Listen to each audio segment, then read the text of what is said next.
Hello everyone, we are now taking the topic design of a lever which is a special purpose lever. It is, I'll just write here, design of lever loaded safety valve.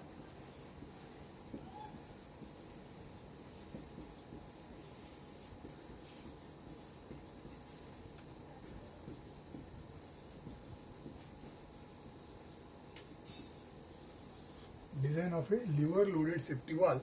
So this is a lever which is used for a specific function. The function of the lever is to work as a device for controlling the safety valve. Okay, so now let us first see how this works. The valve is like this. Maybe I'll draw it here first. Suppose this is a pressure vessel, and maybe suppose here there is some kind of a pressure inside, and then what we want to happen is here there is a valve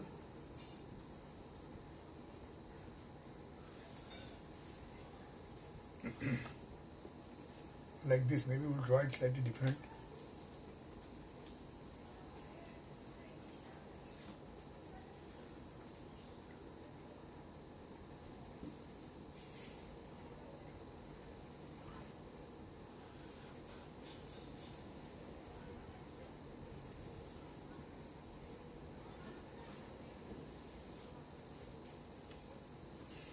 Now here there is a fulcrum,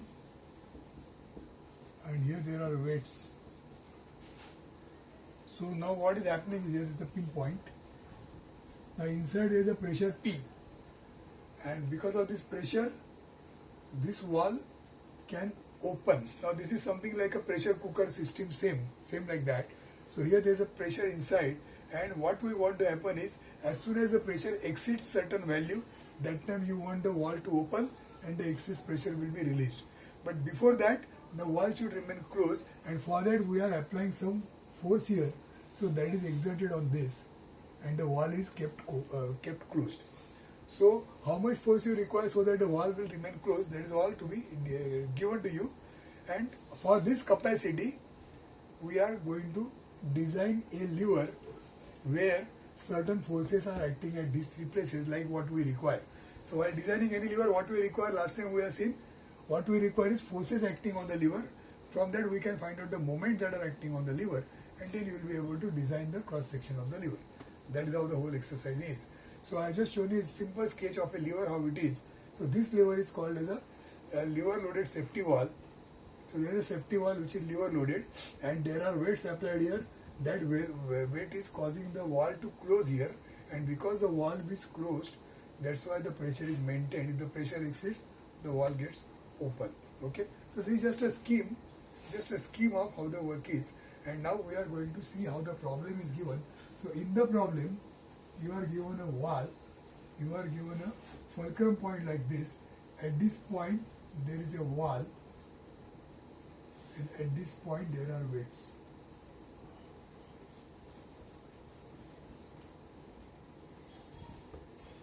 Okay, and then certain distances are given. Let's say I'll just write here L1, and this is L2.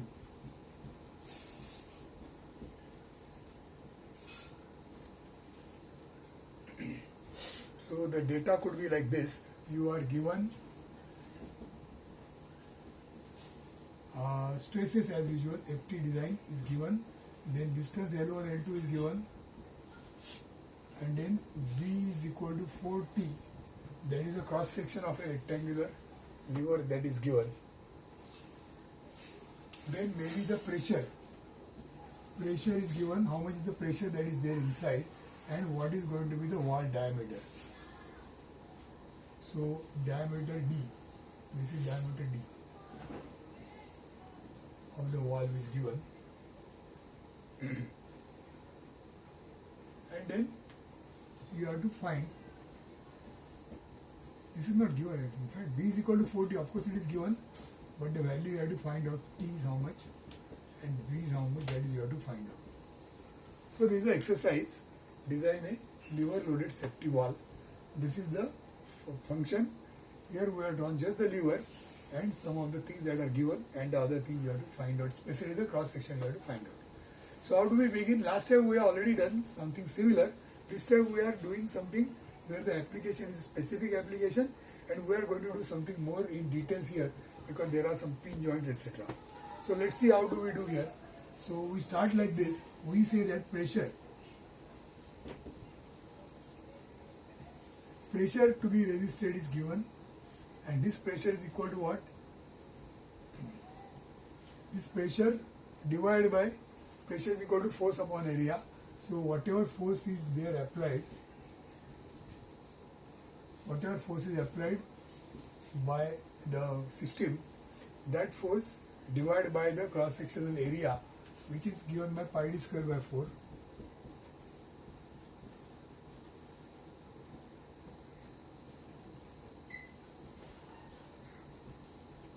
So you can find out how much is the force applied at this point on the lever, how much is the force applied upwards, which you want to resist by the weights here. So on this side there are weights. How many weights you require, that you have to now find out. When force applied is here, you have to counter this force by weights here. So I'll write here, for the equilibrium of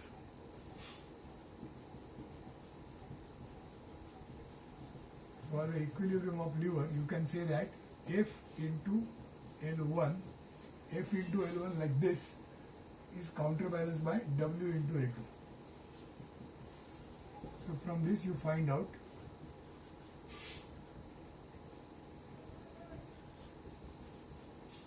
how much weights you require here, that you can find out.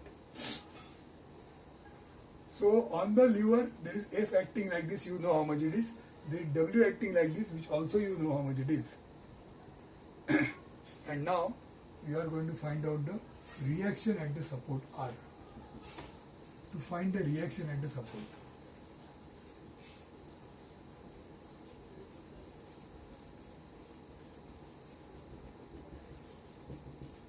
how much is the reaction at the support? Can you find out how much is the reaction at the support? Draw the free body diagram.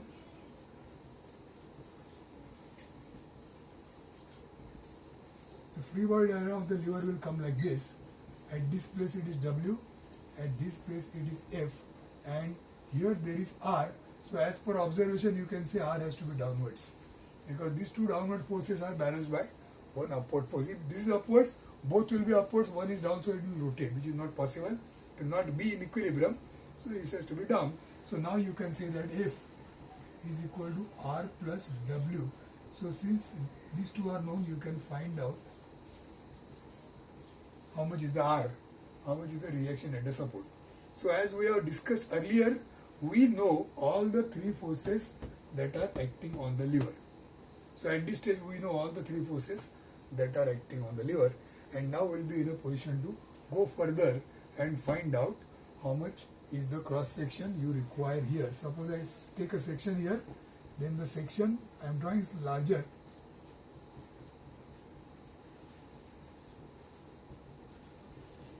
This is the cross section of the lever, what we want to find out. Now there is one difference in this case than last time. The difference is that here there is going to be something connected, and because of that you need to have some arrangement over here. That means some arrangement, physical arrangement, so that this particular wall is fitted to the lever by certain arrangement. So there could be a fork here, and then there could be something like this. There is this here, this lever will have another, the wall will have some kind of a bracket. From inside the bracket, this lever will go through the bracket, and then from here you are going to pass one pin, so that this is a pin joint. So even if the lever moves like this wall will remain vertical and it will close the chamber. So you will have a proper connection here, which will be similar to like what you have just now seen knuckle joint. So something similar to knuckle joint, there is a fork end, then there is a eye end, and then through that you are going to pass a pin. So that kind of arrangement you will find here. You will also find similar arrangement here, because here also this bracket, here there is a wall, at the end of the bracket, this bracket is fixed into the fulcrum.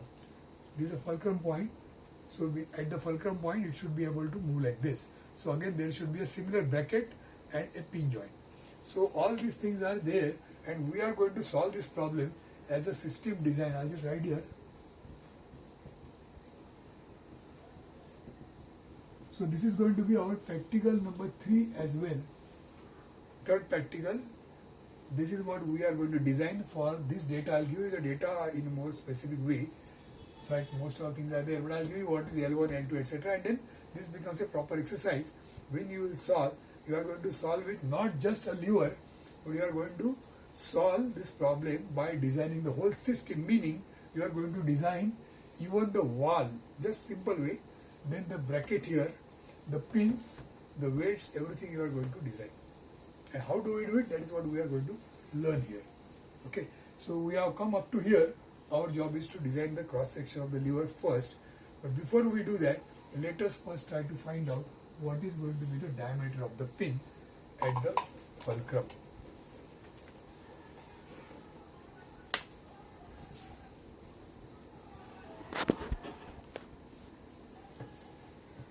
Okay, so to find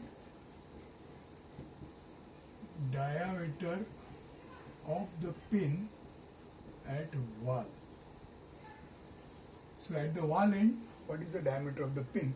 So let us assume that at this place there is a pin like this, there is a lever like this first of all, and then here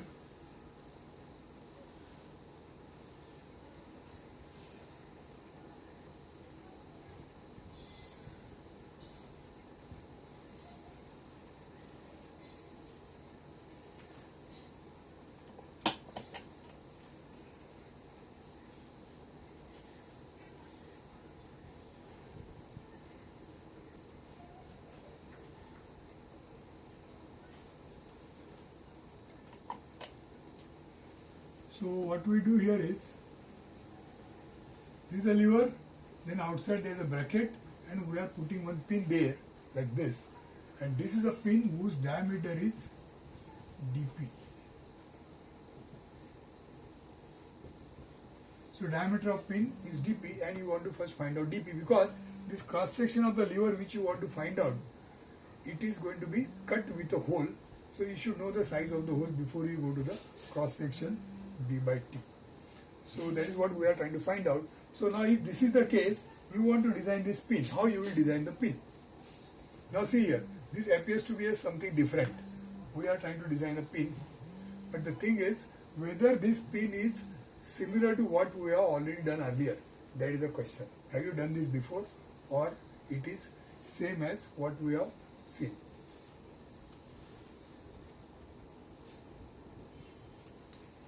So for designing this pin, you can go back and recollect what we have done earlier. Sometimes back we have learned knuckle joint. So for the knuckle joint, you can see the arrangement was something similar. And in that case, for designing the pin, we have thought of this pin to be in double shear. That means we were thinking of pin failing from these two places. That is the way we have thought at that time. So same thing we are going to do here. So for designing of the pin, you can say that shear failure of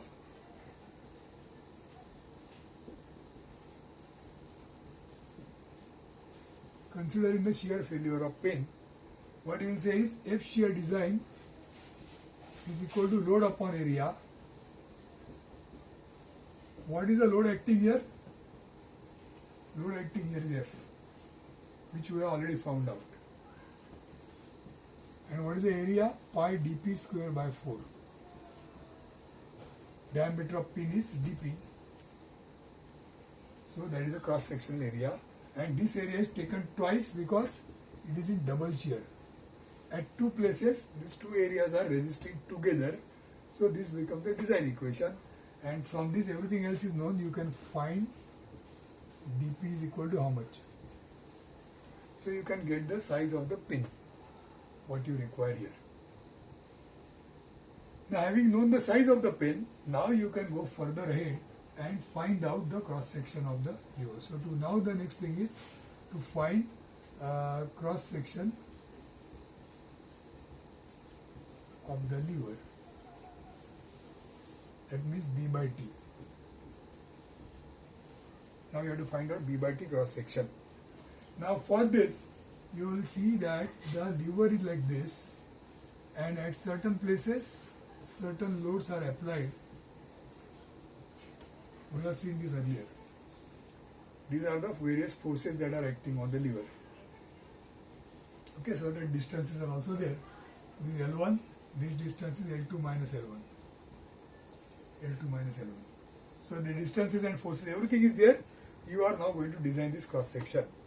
Now for designing this cross section, we already have seen that the equation to be used is Ft design is equal to m upon z. This is the design equation we are going to use. The design stress is a bending stress, it is tensile bending stress and compressive also. So this bending stress is equal to moment upon section modulus of this section. Now what is the moment acting on the lever? Now for that, as you know, the bending moment diagram shows that this is the bending moment diagram and this is the maximum bending moment which is occurring at F, this one. So here M is equal to, what is M equal to? It will be force into distance, either this force or this force, this distance or this distance. So I'll write here it is equal to R into L1. R into L1 is the moment acting here. Maximum bending moment is R into L1, which you can find out how much it is. So this value you know. What is Z? Now Z is equal to section modulus. This is 1/6 of T into B square. This we have seen last time, where the cross section is like this. This is B and this is T. Then the formula for section modulus is 1/6 of TB square. And here B is equal to 4D. So you can say it is 1/6 of T into 4T square. This is the Z and this is M. So M upon Z. So that means this upon this. M upon Z is to be equated now with Ft design, which we are given as a data.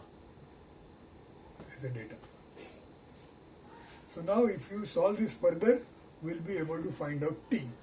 So you can, I'll maybe write here straight away that you will be able to find out T. I'll write there.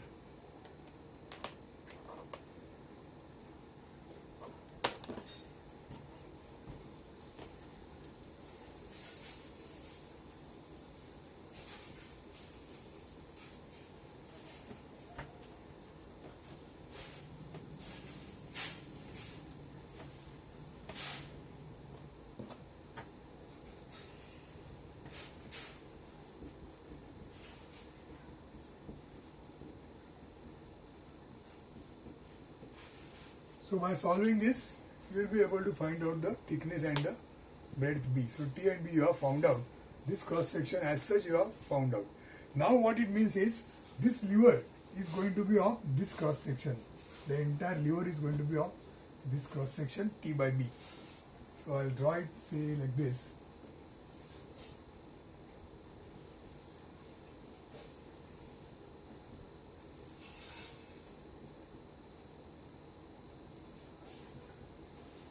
So we are designed this lever, then this L1, L2, etc.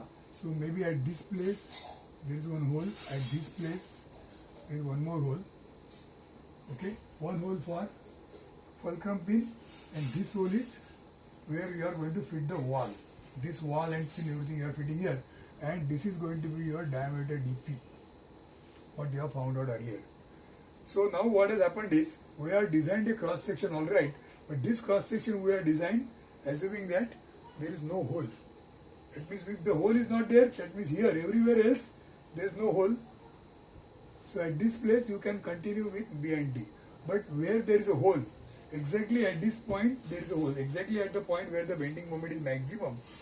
So we have calculated the cross section, but at this place the cross section is going to be different. So what we do is, we will continue with this size everywhere else, but at this place we are going to do some modification. Okay, so what modification, etc., that we will see now.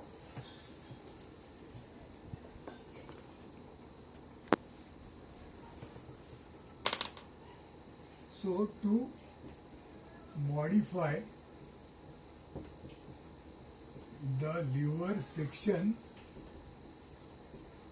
at wall to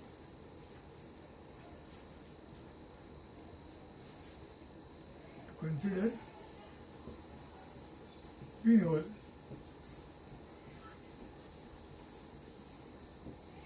So now you have to modify the cross section for considering that there is a one pinhole there. So now what we say is revised cross section.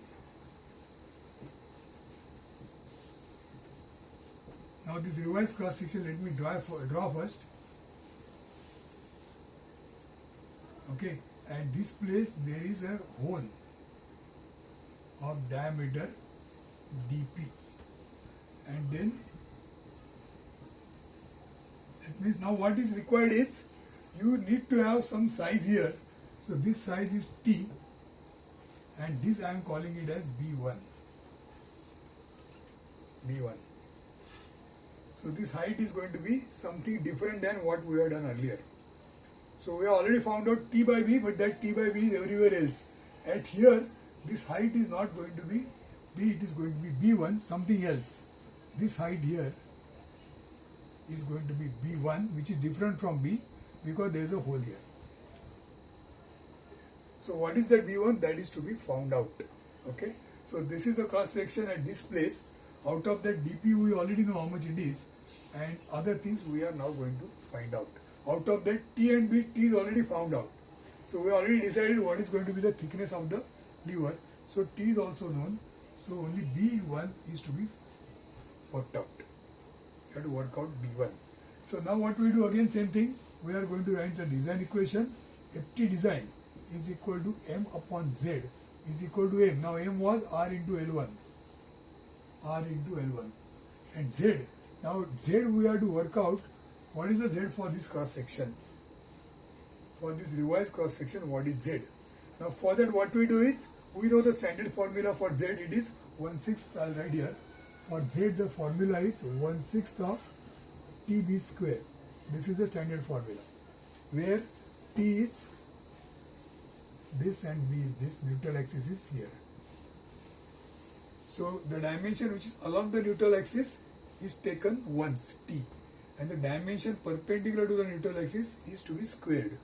So 1/6 of tb square, that is the formula for section modulus for a section like this. This is what we already know.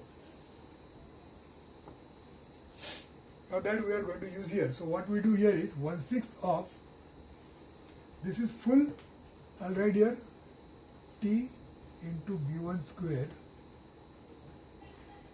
t into b1 square for the whole rectangle, and from that we are going to minus